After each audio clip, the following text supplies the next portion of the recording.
Louvado seja nosso Senhor Jesus Cristo, para sempre seja louvado.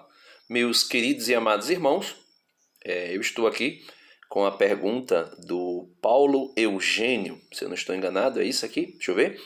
Paulo Eugênio é o nome dele, um protestante, eu acredito que ele é protestante, porque ele diz vocês católicos, então ele nos diferencia dele, né? Ele não diz nós católicos, ele diz vocês católicos, então ele nos diferencia deles, né? Então, ele faz uma pergunta assim, com várias perguntas, uma dentro da outra, porque o protestantismo, né, não estou dizendo que o irmão seja assim, mas é o modus operandi do protestantismo fazer várias perguntas, uma dentro da outra, para, assim, não sei, para o católico, né? Eles não se contentam em fazer uma pergunta, eles fazem várias perguntas, uma dentro da outra. Mas, veja, me parece que a pergunta dele é sincera. E eu vou responder aqui com toda a atenção, com todo o carinho necessário para esse irmão, né? Eu gostaria de responder com todo carinho. Ele diz assim: você diz que muitos católicos, por não conhecer a Igreja Católica, acabam indo para o protestantismo. E, de fato, todos os católicos que vão para o protestantismo, eles vão porque eles não conhecem a igreja. E aqui eu não estou falando unicamente de conhecer doutrina, porque conhecer doutrina, os fariseus conheciam as doutrinas do Antigo Testamento, conheciam até as profecias. E se você ler o primeiro versículo de São Mateus, né, o Evangelho segundo São Mateus, no capítulo São Mateus, capítulo 23, veja o que é dito aí em São Mateus 23, logo no primeiro versículo. Diz assim, São Mateus 23, versículo 1. Então Jesus, dirigindo-se à multidão, então Jesus falava com a multidão e também com os seus discípulos, disse: na cátedra, ou seja, na cadeira de Moisés, ou seja, tem a autoridade de Moisés, na cátedra de Moisés sentaram-se os letrados, os mestres da lei e os fariseus. Aí Jesus diz: praticai o que vos ordenarem, mas não imiteis o que fazem, pois dizem e não cumprem. Né? Então, até os fariseus e os mestres da lei, eles têm conhecimento de doutrina, eles tinham conhecimento de doutrina, eles tinham conhecimento das profecias, entendeu? Eles conheciam as escrituras do Antigo Testamento, mas eles não conheceram Jesus, não conseguiram conhecer Jesus. A mesma coisa se dá com os católicos que abandonam a igreja. Eles conhecem doutrinas sobre a igreja, mas não conhecem de fato a igreja. E aí, com isso, eu já respondo a segunda parte dessa primeira pergunta em cima, né, inicial.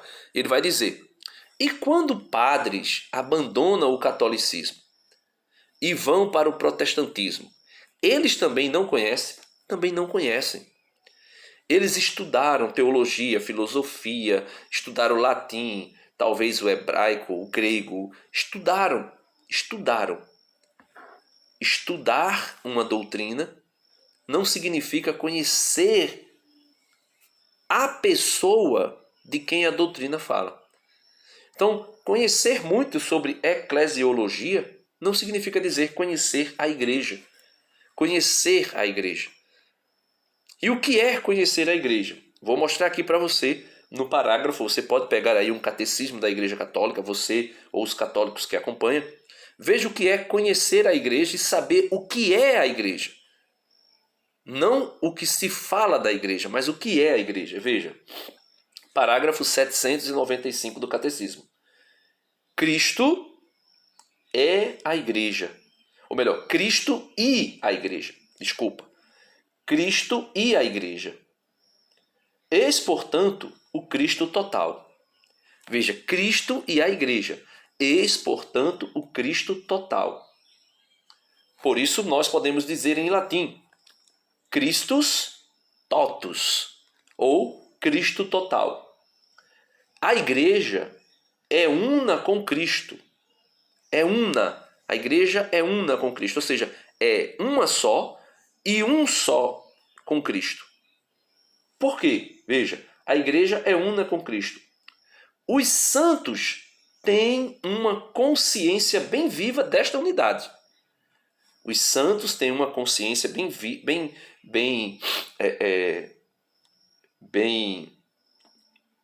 viva desta unidade, né? Deixa eu ver aqui.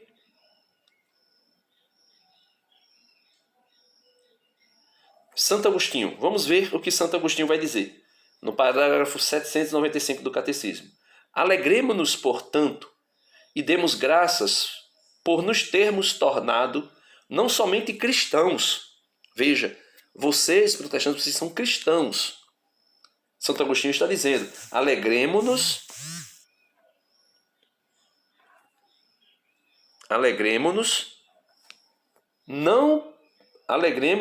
portanto, e demos graças. Vamos lá, Santo Agostinho. Tem um probleminha aqui, mas vamos lá. Alegremo-nos, portanto, e demos graças por nos termos tornados não somente cristãos, mas o próprio Cristo. Compreendeis, irmãos, a graça que Deus nos concedeu ao dar-nos Cristo como cabeça? Admirai e rejubilai, nós nos tornamos Cristo. Então veja, não é conhecer doutrina sobre a igreja, é conhecer quem é a igreja. A igreja é o corpo místico de Cristo, formado por todos os católicos batizados, por todos os membros de Cristo que foram batizados, que foram enxertados em Cristo. Isso é a igreja.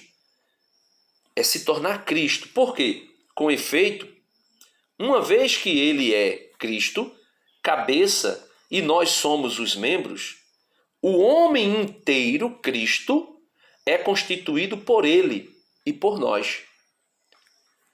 A plenitude de Cristo é, portanto, a cabeça. E os membros, então Cristo todo é cabeça e membros. Então a igreja é o corpo de Cristo. Eu não preciso, não basta que eu saiba apenas doutrinas sobre a igreja. Basta que eu saiba que a igreja é o corpo de Cristo. Então muitos padres, né, não é tanto assim, mas alguns padres que abandonaram a batina, né, alguns para serem seculares, outros para se tornarem protestantes, como foi o caso de Lutero, né? Esses padres abandonaram não a igreja, mas abandonaram o espantalho que criaram eles mesmos ou que alguém criou sobre a igreja. Certo? E aí, Santo Agostinho vai dizer, né? A plenitude de Cristo é, portanto, a cabeça e os membros. O que significa isto? A cabeça e os membros. Cristo e a igreja. Então, quando eu tenho clariciência de quem é a igreja, ou o que é a igreja, que é o corpo de Cristo, e que nós estamos unidos por uma união mística, espiritual, substancial com Cristo, aí nós nunca mais deixaremos a igreja. E aí continua. Nosso Redentor mostrou-se como uma só pessoa, como a Santa Igreja, que ele assumiu. Né? Isso quem diz é São Gregório Magno. Cabeça e membros são como uma só pessoa mística. Quem diz isso é São Tomás de Aquino. Né? Aí veja agora uma citação de Santa Joana d'Arc. Uma palavra de Santa Joana d'Arc a seus juízes resume a fé dos santos doutores e exprime o bom senso do crente católico. Quanto a Jesus Cristo e a Igreja, parece-me que são uma só coisa e que não se deve fazer objeção a isso. Santa Joana d'Arc. Santa Joana d'Arc está dizendo: quanto a Cristo Jesus e à Igreja, parece-me que são uma só coisa e que não se deve fazer objeções a isso. Então veja, irmão, uma coisa é um protestante conhecer a Bíblia, saber muito sobre a Bíblia, saber sobre todos os textos. De repente pode ter um protestante que saiba a Bíblia inteira de cor, de Gênesis a Apocalipse. Mas se ele não souber quem é Jesus, ele vai continuar fora da igreja. Agora, se ele souber quem é Jesus verdadeiramente e saber quem é a igreja, que é o corpo de Cristo, e está unida, né, como o corpo está unido por um pescoço à cabeça, a igreja está unida pelo Espírito Santo a Cristo, que é a cabeça da igreja. É o corpo místico unido pelo Espírito à cabeça, que é Cristo. Aí não tem como deixar a igreja. É impossível deixar a igreja. Agora, saber doutrina sobre a igreja, saber doutrina sobre santos e tudo mais. Aí aqui ele vai dizer assim. Agora a outra pergunta dele, né? Você fala que o Espírito Santo guiaria a igreja. Por que vocês, católicos, acreditam nas aparições marianas? Veja, nós acreditamos que o Espírito Santo conduz a igreja. Inclusive, eu aconselho você a ver a minha última live aí, agora, que eu fiz hoje, sobre a ascensão de Cristo aos céus. E aí Cristo vai enviar o Espírito Santo, que é o que nós celebraremos, acho que dia 8, né? Pentecostes. Agora, em relação às aparições marianas, eu queria que você ficasse sabendo de uma coisa. O católico não é obrigado a acreditar nas aparições marianas. Por quê? Porque as aparições marianas, segundo o Catecismo da Igreja Católica, no parágrafo 67, são chamadas de revelações particulares. E eu queria que você pudesse entender isso aqui. Veja. No decurso dos séculos, houve revelações denominadas privadas ou particulares. E algumas delas têm sido reconhecidas pela autoridade da igreja. Algumas delas, não são todas as aparições marianas ou outras aparições privadas que são reconhecidas pela igreja, certo? Veja agora aqui que frase importantíssima. Elas não pertencem, contudo, ao depósito da fé. A função delas não é melhorar ou completar a revelação definitiva de Cristo. Ou seja, a função das aparições particulares, as aparições de Nossa Senhora, não é melhorar ou completar a revelação bíblica. A revelação que foi feita em Jesus e que os apóstolos testemunharam. Ok? Aí continua. Mas elas ajudam, ajudar, né? Elas ajudam a viver dela com mais plenitude. Então, as aparições particulares, as aparições de Nossa Senhora ou de algum outro santo, nos leva a viver dela qual? Da revelação em Cristo com mais plenitude em determinada época da história. Agora, guiado pelo magistério da igreja, o senso dos fiéis sabe discernir e acolher o que nessas revelações constitui um apelo autêntico de Cristo ou de seus santos à igreja. Então, as aparições de Nossa Senhora, o que é que elas pedem?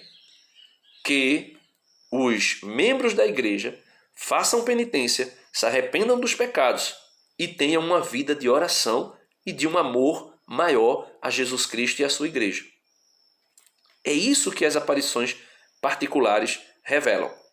Veja agora, a fé cristã não pode aceitar revelações que pretendam ultrapassar ou corrigir a revelação da qual Cristo é a perfeição.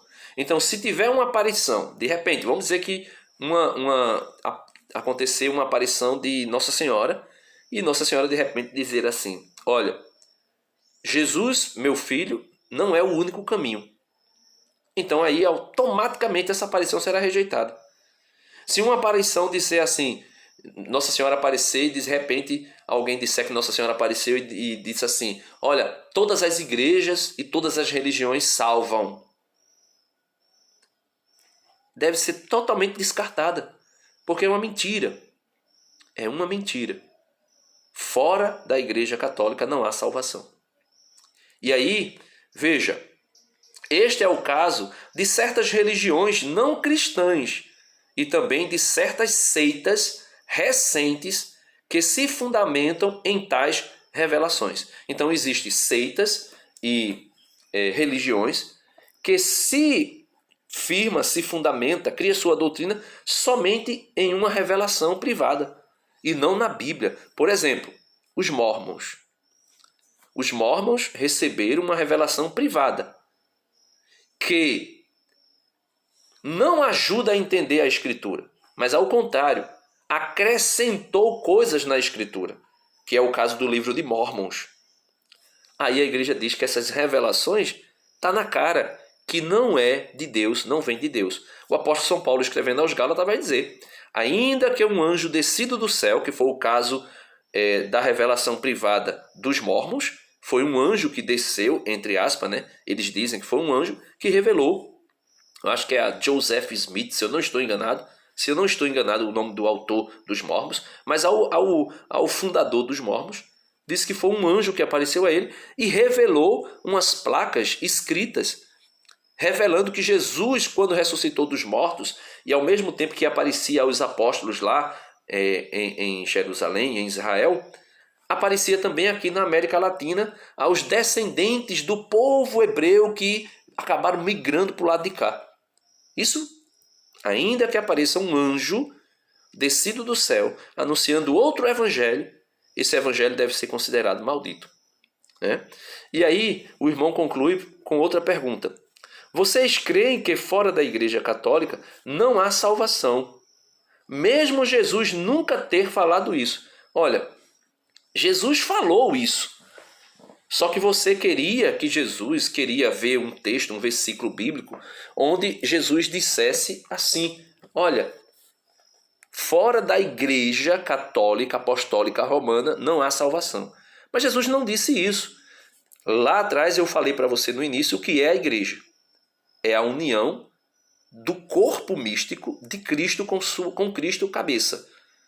Então, quando nós dizemos que fora da igreja não há salvação, nós estamos dizendo que fora de Jesus Cristo, ele diz: eu sou o único caminho, né? Eu sou o caminho, a verdade e a vida, ninguém vai ao Pai senão por mim. Ou seja, quando nós dizemos fora da igreja não há salvação, nós estamos dizendo que fora deste corpo místico que é a igreja, fora desse corpo místico não há salvação.